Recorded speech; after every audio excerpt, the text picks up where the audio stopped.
As we all know by now, Donald Trump is trying to use $1.8 billion of taxpayer money to create a fund from which people who feel like that they have been wronged by the government can request a portion of those funds. Now, thankfully, it looks like there's a bipartisan effort that could possibly kill this bill, because it is a very unpopular bill amongst a whole wide range of Americans. And so there's a bipartisan bill put forth to kill this program because, like with everything else Donald Trump does, this money was never appropriated by Congress. The $10 billion he gave to his own peace initiative, not appropriated by Congress.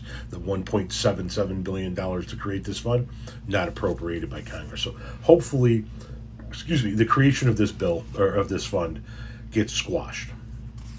Having said that, if there is such a program, if there is such a fund, the last people in the world that should get it are the people who everybody's talking about getting it. The people who are first on the list, the first groupings of people that should get to submit for funds are, in my opinion, the following groups of people. People who've had their lives negatively impacted by the actions of ICE. The families of people like Alex Preddy and Renee Good, the families of people who were disappeared off of American streets and put into concentration camps, or worse, deported to nations that they've never even been to. That group of people should get some compensation from the government. Every single person, every single officer in uniform at the Capitol building on January 6th should get to get some compensation. If people who are wronged by the government get compensation. These people were attacked by a domestic terrorist mob egged on by the sitting president of the United States.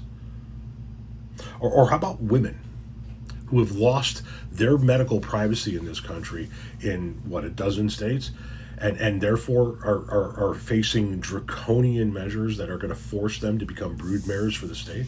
Or how about people of color? People of color who are seeing their districts wiped clean from the map by a Supreme Court that was stolen by the Republican Party. Those are the people, in my opinion, who, if there is going to be a fund, should be first in line to be able to say, hey, I was wrong. I should get some of that money.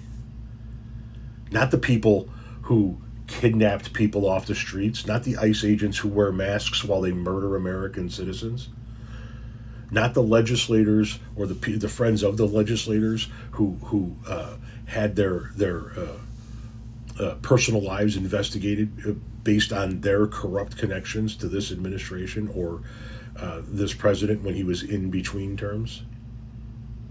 Certainly not the people who attacked our Capitol building. The last people on the list who should ever get a dime are the people who attacked our Capitol on January 6th. These are domestic terrorists. Had Joe Biden won that or Donald Trump won that election, and Joe Biden went to Washington, D.C. and riled everybody up and said, hey, we got to fight, or we got to stop the steal, or we're not going to have a country. And he sent men and women to the Capitol building to stop the certification of a fair and free election, knowing that many of them were armed and violent. And the same number of people walked the same route and did the exact same things to the exact same officers on those Capitol Hill steps. The people on the conservative right would be calling for mass graves. Instead, because it's their people, they're calling for millions of dollars to be dispersed. If anybody should be compensated by the government, it's the victims of this administration, not the allies of it.